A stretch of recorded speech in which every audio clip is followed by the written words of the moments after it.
गरीब साध साध सब नेक हैं, आप अपनी ठोरे।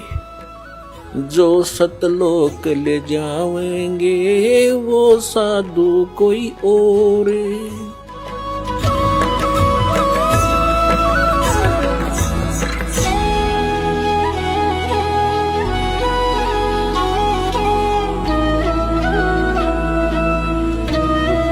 परम पिता परमात्मा पूर्ण ब्रह्म सारी सृष्टि के रचनहार कबीर परमेश्वर जी हम सभी आत्माओं के जनक हैं, ये हमारे पिता हैं। इन्होंने आकर हमें ज्ञान कराया कि आप यहाँ के रहने वाले नहीं हो। जिस स्थान को, जिस लोक को तुम अपना मानते हो, ये आपका नहीं है। आपको यहाँ विवश करके रोका हुआ है।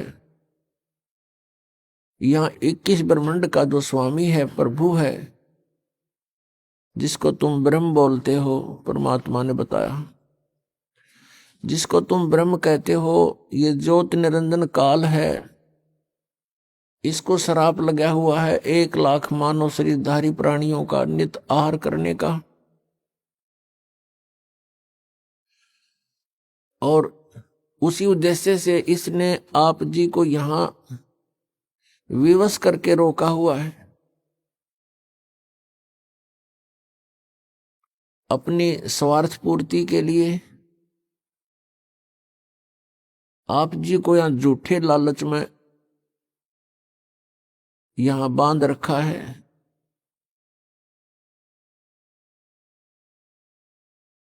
और जन्म और मृत्यु का यहां का विधान बनाकर आप जी को उसी कोल्हू में पीड़ रहा है। पुण्यात्माओं, अपनों के लिए अपने ही दुखी होते हैं। यहां आप देख रहे हो क्या दुर्दशा है प्रत्येक प्राणी की।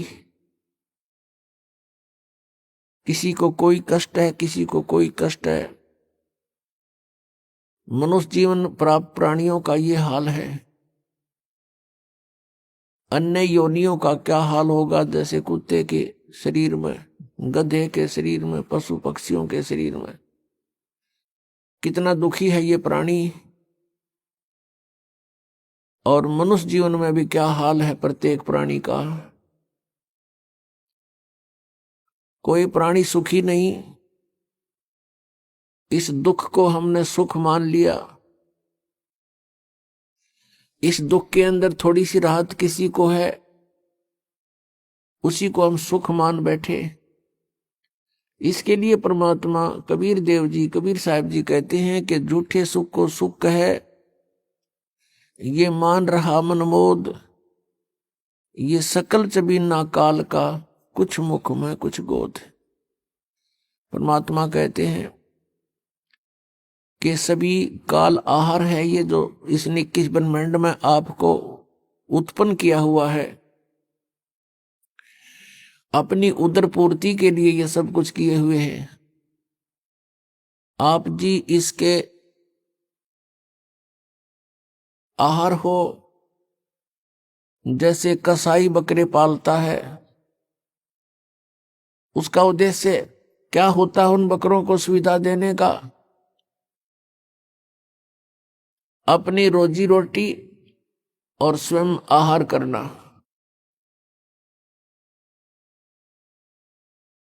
उन बकरों के लिए, बकरियों के लिए वो कितनी सुविधाएं करता है। उनके लिए चरागाह बनाता है, जल की व्यवस्था करता है, तालाब, और ऊपर शेड डाल देता है, झोंपड़ी बनाता है गर्मी सर्दी से बचाने के लिए। उन सुविधाओं को देखकर वो बकरे वो समझते हैं कि ये हमारा मालिक बड़ा दयालु है, इसने हमें बहुत सुविधा दे रखी है। और जिसमें वो कसाई, उनका मालिक, उन बकरों के उस स्थान पर आता है तो बकरे उसको अपना एक भद्र पुरुष मानकर अपना नेक मालिक मानकर उससे प्यार करते हैं, उसके पास आते हैं। कोई तो ऐसे पैरों को उठाकर उसको प्यार देना चाहता है, सीने से लगाना चाहता है बकरा, और कोई उसको चाटता है मुंह जिह्वा से एक प्यार जताने के लिए, और वो देखता है ऐसे हाथ लगाता है, वो उसको चाटते हैं, प्यार करते हैं। वो देख रहा है कि ये कितना मांस इसमें बन गया, कितने किलो का हो गया, यो कितने का बिकेगा, और वो बकरे सोचते हैं ये हमें लाड कर रहा है, वो उससे प्यार करते हैं। अब उन सुविधाओं को देखें तो बकरों को ये ऐसा लगता है कि बहुत नेक आदमी हो, और फिर जब कहीं से ऑर्डर आ जाता है 10-20 बकरों का, उस समय ये नहीं देखता कि इसका बेटा मरेगा, बेटी मरेगी, मां मरेगी या भाई मरेगा। वो तो लेकर डंडी लाठी और हाँक लेता है उसको। किसी का बेटा मरो आओ, चाहे किसी की बेटी, चाहे मां या भाई या बहन, और वो जाकर के उनको कड़च कर देता है, काट देता है। तो पुण्यात्माओं, परमात्मा कबीर जी ने बताया कि धर्मदास उनकी एक परमात्मा, एक श्रेष्ठ आत्मा, अच्छी आत्मा, उनका भक्त हुआ, जिसको परमात्मा आकर मिले थे। एक विधान है परमात्मा का, परमेश्वर का, जो वेदों में भी वर्णित है, और वो लीला ऐसी करते ही हैं, और वेद भगवान की ही गुणगान करते हैं।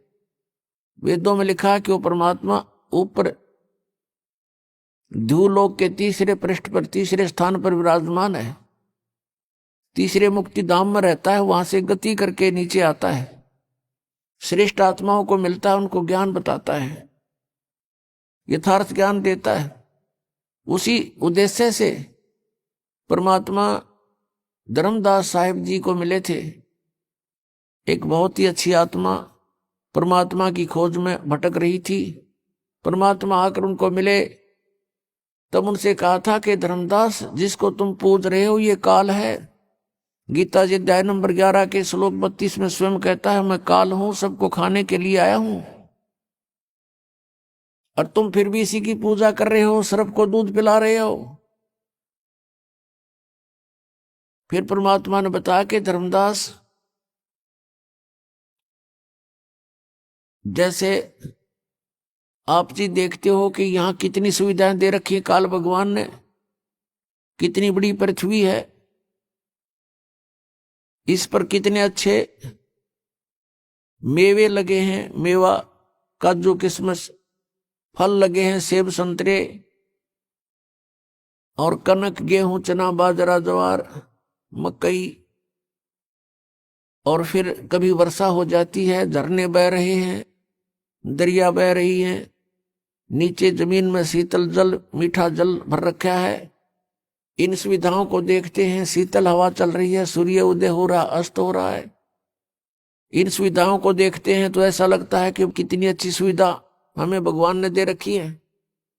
तो इस दृष्टिकोण से तो हम सोचते हैं बड़ा दयालु है ये भगवान, जिसने कितनी सुविधा हमें दे रखी है, कितना ध्यान रखा हुआ हमारे प्रत्येक व्यवस्था का, प्रत्येक व्यवस्था को कितना अच्छी तरह हमें दिया हुआ है, कितनी अच्छी व्यवस्था कर रखी है, सब सुविधाएं प्रदान कर रखी हैं। लेकिन उस समय हम भूल जाते हैं, किसी का बेटा मर गया, किसी की बेटी मर गई, एक्सीडेंट में पूरा परिवार का परिवार दुर्घटनाग्रस्त होकर के समाप्त हो जाता है।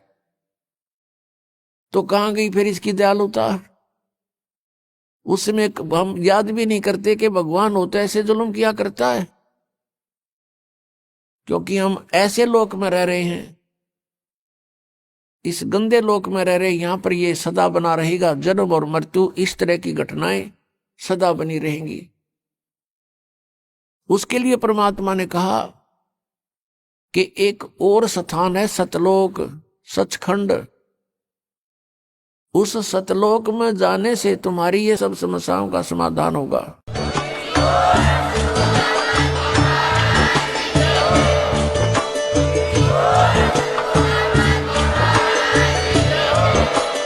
आप सुन रहे थे जगत गुरु तत्वदर्शी संत रामपाल जी महाराज जी के मंगल प्रवचन। अधिक जानकारी के लिए विजिट कीजिए हमारी वेबसाइट www.jagatgururampalji.org। संत रामपाल जी महाराज जी के शुभ आशीर्वाद से पूरे विश्व भर में 500 से भी ज्यादा नाम दीक्षा केंद्र हैं, जिन पर संत रामपाल जी महाराज जी द्वारा ऑनलाइन निशुल्क नाम दीक्षा दी जा रही है। अपने नजदीकी नाम दीक्षा केंद्र का पता करने के लिए संपर्क करें 8222880541।